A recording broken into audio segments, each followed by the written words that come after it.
From Hollywood, it's time now for Edmund O'Brien as... Johnny Dollar? The Ambassador Travel Agency calling back, Mr. Dollar. Oh, yeah. Your reservation for Bermuda has just been confirmed.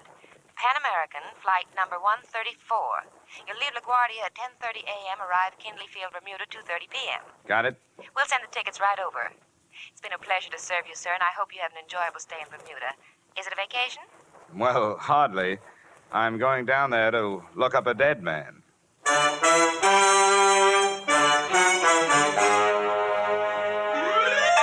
Edmund O'Brien in another transcribed adventure of the man with the action-packed expense account. America's fabulous freelance insurance investigator. Yours truly, Johnny Dollar.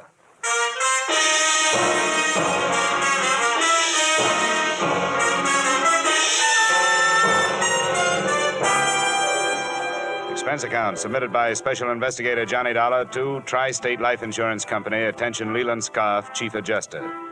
The following is an accounting of my expenditures during investigation of the Earl Chadwick matter. Expense account item 1, $1.80, cab fare to your Hartford office. The man has been seen alive, Dollar. I never was satisfied that he was dead. His boat, a small cruiser, was found wrecked, you know, but never a body. How long ago was that? A little over 4 years ago, 1945.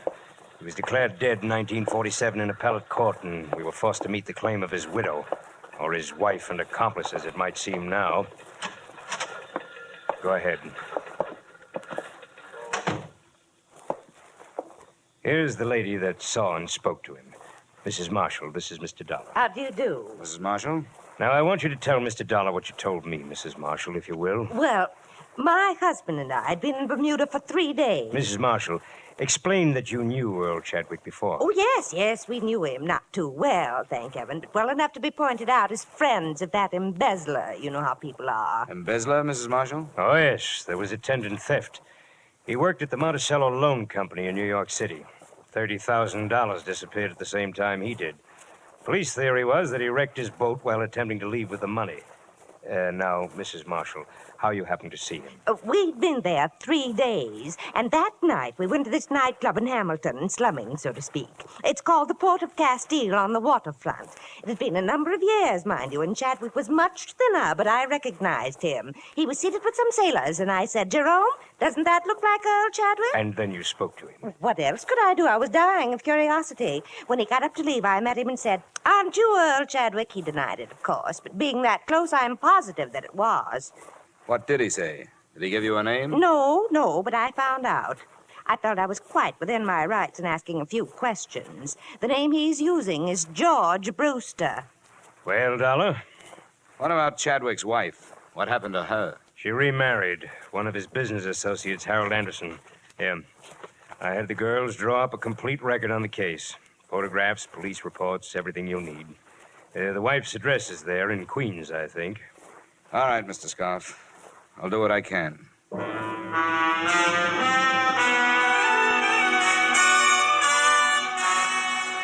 Expense account item 2, $250 plane ticket and miscellaneous expenses between Hartford and Bermuda.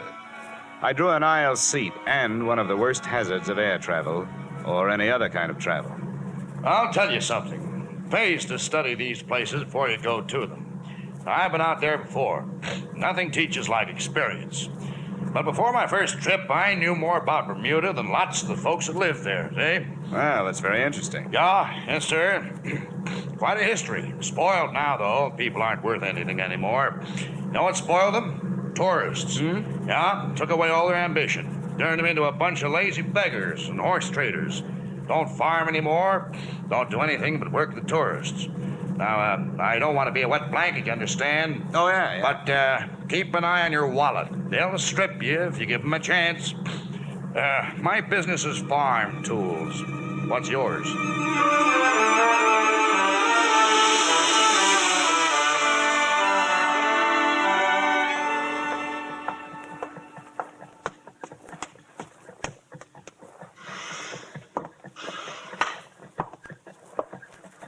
Yes, sir. My name is Dollar. Here's my credentials. I'd like to see the chief constable. Yes, sir. Yes? Mr. Dollar to see you, sir. An insurance investigator from the States. Yes, of course. Send him in. Right, sir. That door, Mr. Dollar. Thank you. Pleasure, Mr. Dollar. Your company cabled that you were coming. Sit down. Thank you. Well, now, you're here to look into the affairs of one George Brewster. What's he been up to?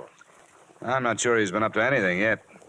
According to a witness, he answers the description of a man who disappeared from New York a few years ago with $30,000.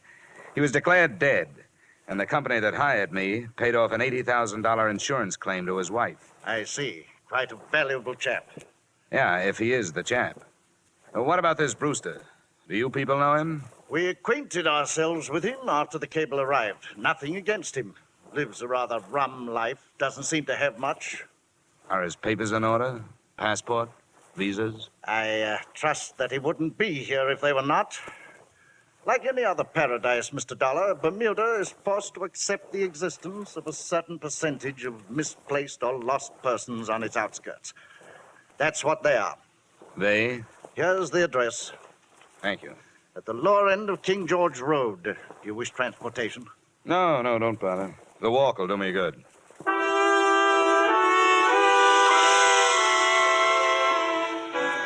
I decided against the King George Road address. Instead, I returned to my hotel, memorized the photographs of Earl Chadwick, subtracting a little weight from the somewhat flabby face.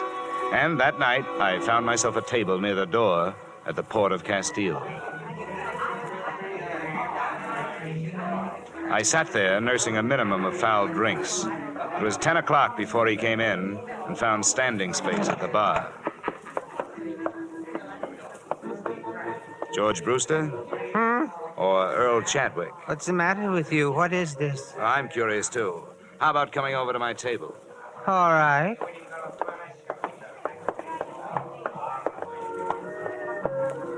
You act like a cop. Just 50% cop, no badge. I'm working for Tri-State Life Insurance Company. What does that mean? They insured a man and paid off to his wife. Now they are unsure he's dead. He belongs to that other name you threw at me. What was it? Chadwick? Earl Chadwick. And I must look like him. Here's a snapshot. Huh. He's fatter, but it's pretty close at that. You know, about a week ago, some crazy old dame I never saw before called me some other name. It might have been Chadwick. I thought she'd drunk over her quota. She was an old friend of Chadwick's. She swears she'd recognize him if she saw him. And she swears she saw him. Oh, it's weird, isn't it? I suppose it happens more often than we know about. What do you want? My papers and stuff? They might help. Sure, I'll write down my address. Come on out anytime tomorrow. There you are. Thank you. I should recover from these drinks by noon. Oh, that'll be all right. It's crazy, isn't it? Things like this could get your goat.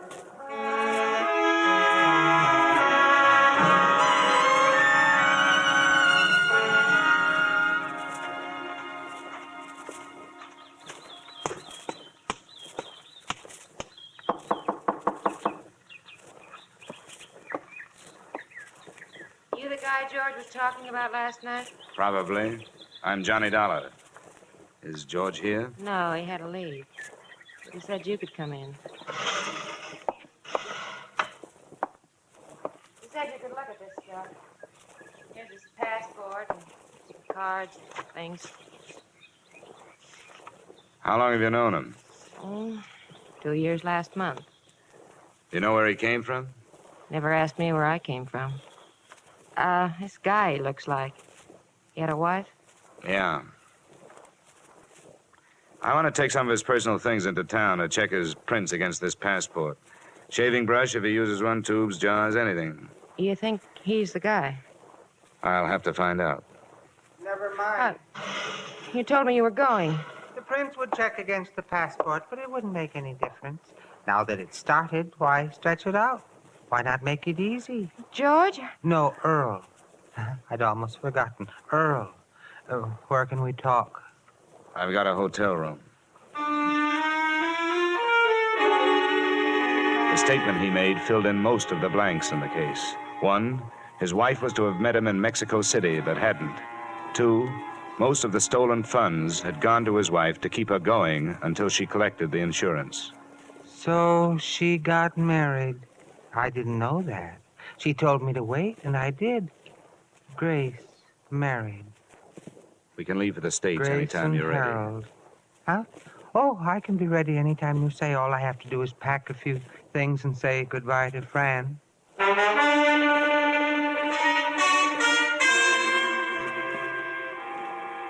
Expense account item 3, space for 2 on New York-bound plane. Chadwick was a hard man to figure out, but one thing I did realize. Now that he'd started, he was almost happy to be going back to the people he'd left.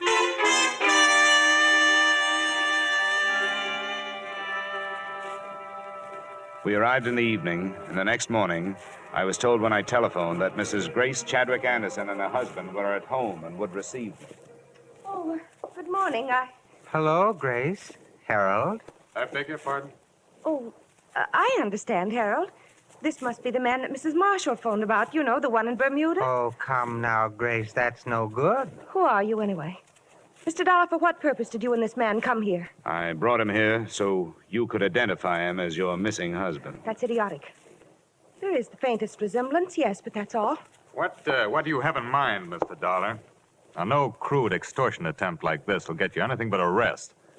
I knew Earl Chadwick, and I'll swear under oath that this man is not he. I should think you would, Harold. Who are you, and where did you learn my name? Get him out of here. Why? Why not talk over old times, Grace? Wait a minute. All right, Mrs. Anderson, Mr. Anderson. I'm sorry I've taken up your time. Come on. Dollar, what's the matter? You too? Come on.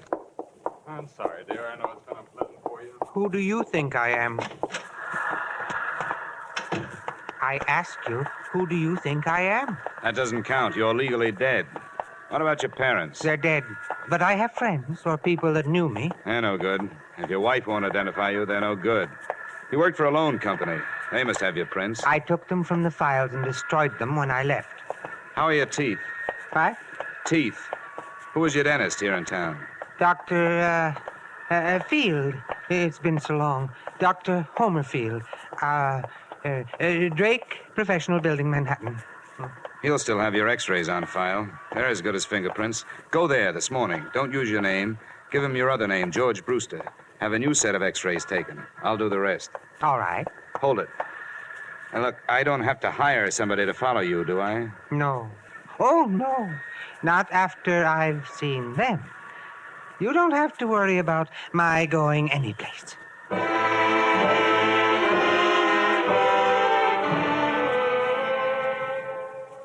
Expense account item 4, $25 services of a private detective. Assignment, tailing Earl Chadwick and/or George Brewster. At 1 o'clock, he had left the dentist's office and gone to his hotel room. At 3, he was still there. And at 4:30, I arrived in the office of Dr. Homer Field. Brewster? Oh, yes. His x-rays have come through. They're on the clamps. Don't touch them, please. What is your interest? Police identification. Yes. Well, always happy to cooperate. Thank you. Now, how about digging in your files for the x-rays on a patient named Chadwick? Earl Chadwick. Yes, I'd be glad to. Let's see. Chadwick. Earl M. Chadwick, is that your man? That's the name. Ah, well, 1945. Ooh, he should have been in for hygiene. Those pictures, how do they compare with this new set? Brewster. Well, let's have a look. There's malocclusion, lower bicuspid, impacted third molar. Erosion inlay, very interesting. You mean they're the same in both sets of pictures? Oh, no, definitely not. Oh. But a man's mouth could change since 1945, couldn't it? Yes, it could, especially with neglect, but that would never cause a man to grow new teeth. Now, you see here, Brewster has one more incisor than Chadwick. The whole character of the mouth is different, I see, here. Yeah. I see. It's different, all right. Definitely. These two men would not look even faintly alike.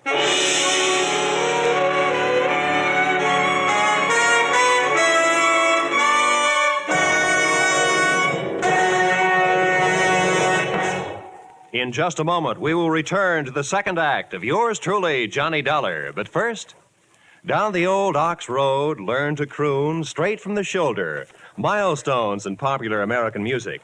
Milestones in the career of one of America's favorite troubadours, Bing Crosby. This Wednesday night, over most of these same CBS stations, you're invited to hear The Bing Crosby Show. Bing Crosby with the music of John Scott Trotter, with the Rhythmaires, with Ken Carpenter. Here's the show designed for the whole family. A pleasant and diverting mixture of music and merriment, guided by the one and only Bing Crosby. Plan now to hear The Bing Crosby Show this Wednesday night on CBS. And now with our star, Edmund O'Brien, we return to the second act of yours truly, Johnny Dollar.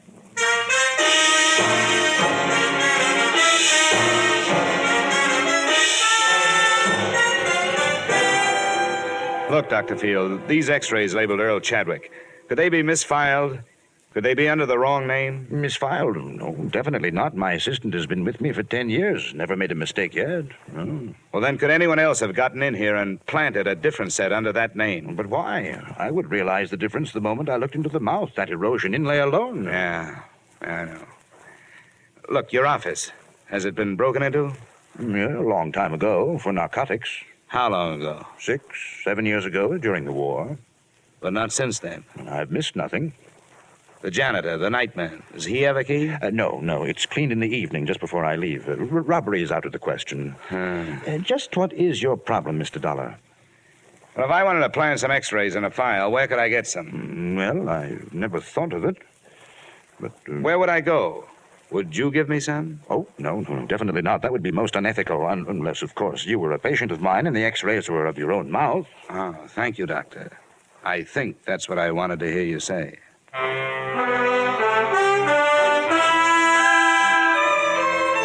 Before dark, I made 2 more stops, searching for something to help me prove that Earl Chadwick was alive, if he was.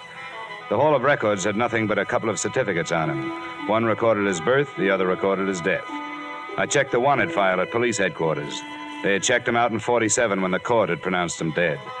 On my way out of there, I made 2 phone calls. The second was to the detective I'd hired. Yeah? Landro, what are you doing in your office? Did you lose him or get tired? He was on to me, Dollar. He got into the crowds at Macy's. I put the houseman at his hotel on it. He's watching his door. I just phoned his room. He's not there. What's he been up to? He left the hotel at 318 and took a cab over to 3rd Avenue. What address? A pawn shop, Johnny. He bought a gun. Nice going, Landro. If you decide to change over to stopping traffic at school crossings, use me as a reference.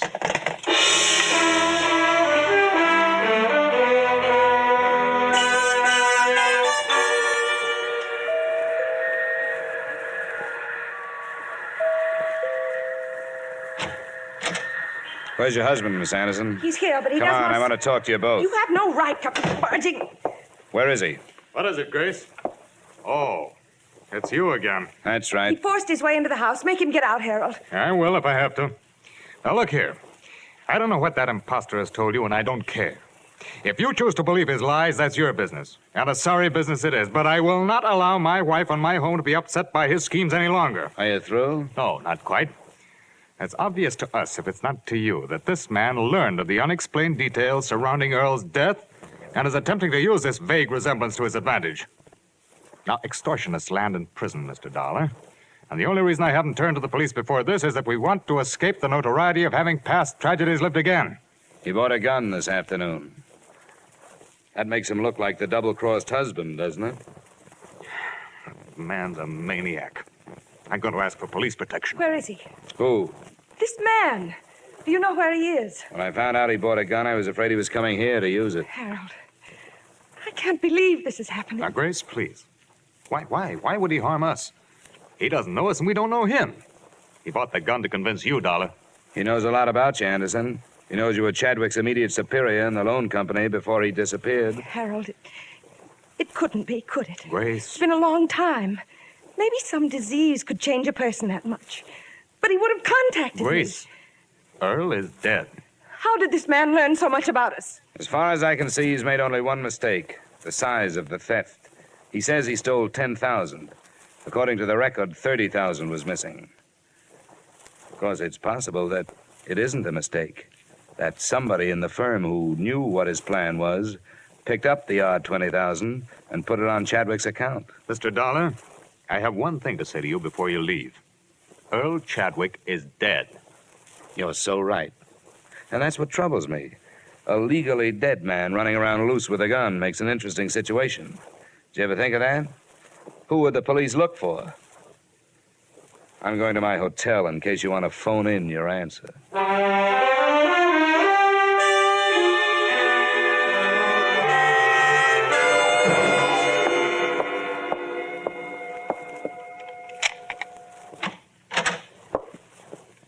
Where have you been, Chadwick? Right here. The maid let me in. What's the idea? I was scared somebody was following me. I got the feeling they hired somebody to get rid of me. No. Why not? I haven't thought of that yet. Give me the gun. I need it. Come on, where is it? Never mind. Get away from me. Come on, where are you carrying it? Hey, you... How did you know I had it? What were you going to do with it? I told you I was scared. You thought I was going to kill them? The idea crossed my mind. No. What good would that do? How should I know what's going on in that head of yours? Why'd you come back then? Just to get things straightened out? You wouldn't have had to. I haven't found a way to prove who you are. Oh, I knew I didn't have to come back. But everything was stagnant. Being George Brewster was dull. I thought that's what I wanted. A new identity, even without Grace. But I guess nobody's ever satisfied. And when you have a choice of who you want to be, then it's really hard. What about the x-rays? No good. The set under Chadwick didn't match the one you had taken today. They had to. They made a switch with somebody else's, probably Anderson's. It's an easy office to enter. Probably hired a cat burglar. Nothing at the Hall of Records, nothing at police headquarters. You're dead. What did the police say? I didn't talk to them. Why should I? The case is closed. You're dead. Lazarus, come forth. And he that was dead came forth, bound hand and foot with grave clothes, and his face was bound about with a napkin. Yeah? Landro, Johnny. No, yeah. Sorry I blew up. Forget it. I lost him, didn't I? How is it? Oh, it's a mess. I'm not getting any place. The only proof I can find is proof that he's dead. Maybe he should stay there. Yeah, I'm getting ideas myself. What about his draft board? They take prints. Police checked in 47. They lost. Look, I'm going to have to dummy up something. I don't want you to violate any trade secrets, but do you know a good forger? That depends. It'll be practically legal. All I need is a driver's license. I think that can be managed, Johnny. When? Tonight. It'll cost. Well, I'm working for a wealthy company. Oh, there's more, too, Landro. How about meeting us in your office in 45 minutes? Sure, Johnny. Bring a bottle. Expense account item 5, $500, one bogus 1947 driver's license complete with Chadwick's thumbprint. By 10 p.m., we were back in Landro's office. Johnny, how desperate is this Anderson? Desperate enough to welcome a nice, fast deal. Don't quote a price unless you have to. Just get him down here. Why anybody goes through all this to make prison? Prison? Come on, Landro, get on the phone. There's the number. You're my client.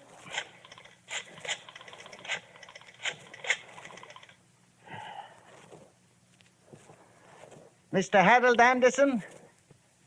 I'll be blunt. This is blackmail. I'm calling in the interests of Earl Chadwick. No, he isn't. He's alive. But I do have proof. A driver's license he took out just before he disappeared, as a sort of a double check on the past. You'll believe it when you see it. It's for sale. He doesn't want to go to prison any more than you do, but he needs money. I said you'd believe it when you saw it.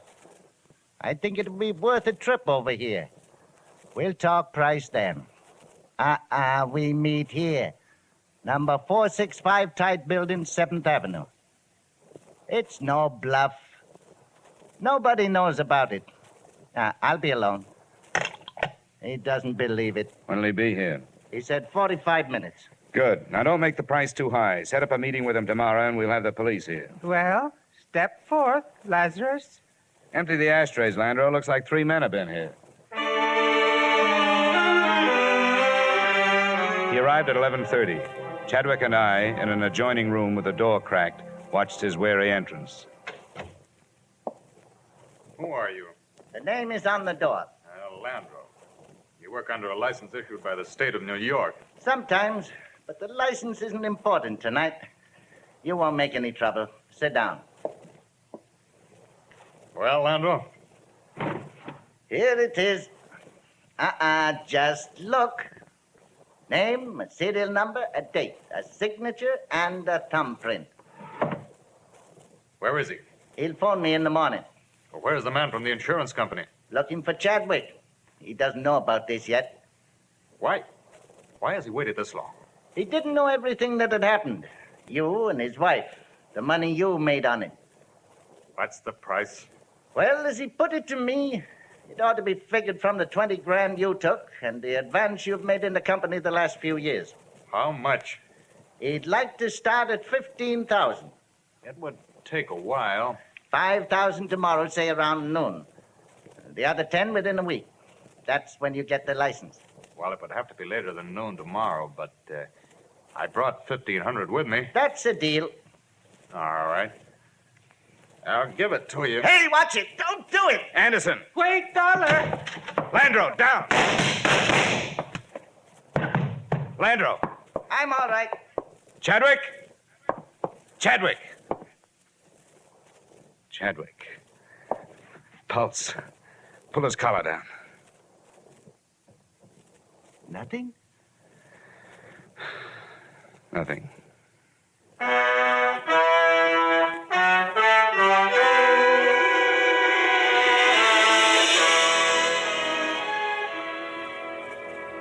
I don't know what your company can do about it now.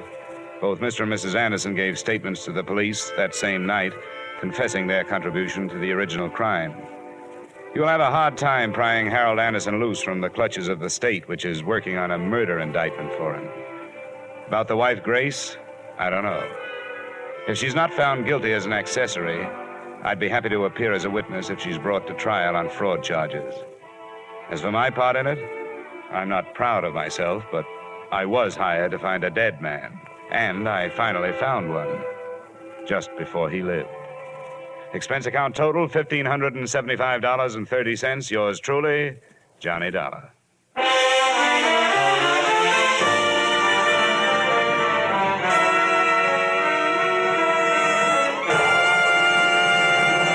Yours truly, Johnny Dollar, stars Edmund O'Brien in the title role and is written by Gil Dowd and David Ellis, with music composed and conducted by Leith Stevens.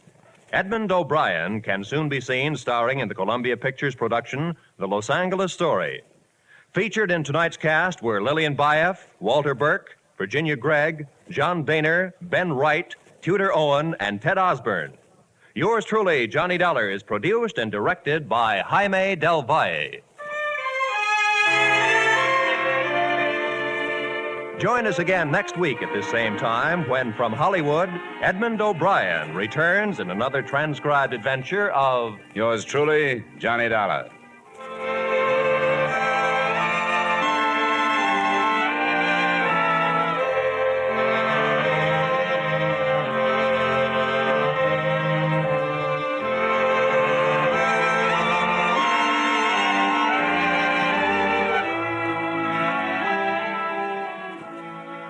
Every Wednesday night, CBS brings you Groucho Marx with his brilliant quiz, You Bet Your Life. It's one of the brightest, most spontaneous, most genuinely funny shows on the air. So be listening this Wednesday night on most of these same CBS stations for You Bet Your Life, starring Groucho Marx. Stay tuned now for the adventures of Philip Marlowe, which follow over most of these same CBS stations.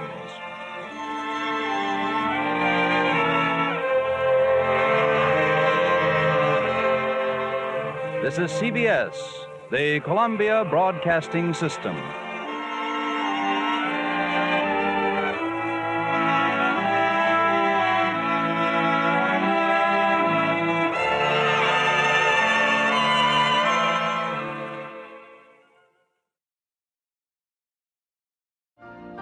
You've been listening to the OTR Gold Network. Find more classic radio at otrgold.com.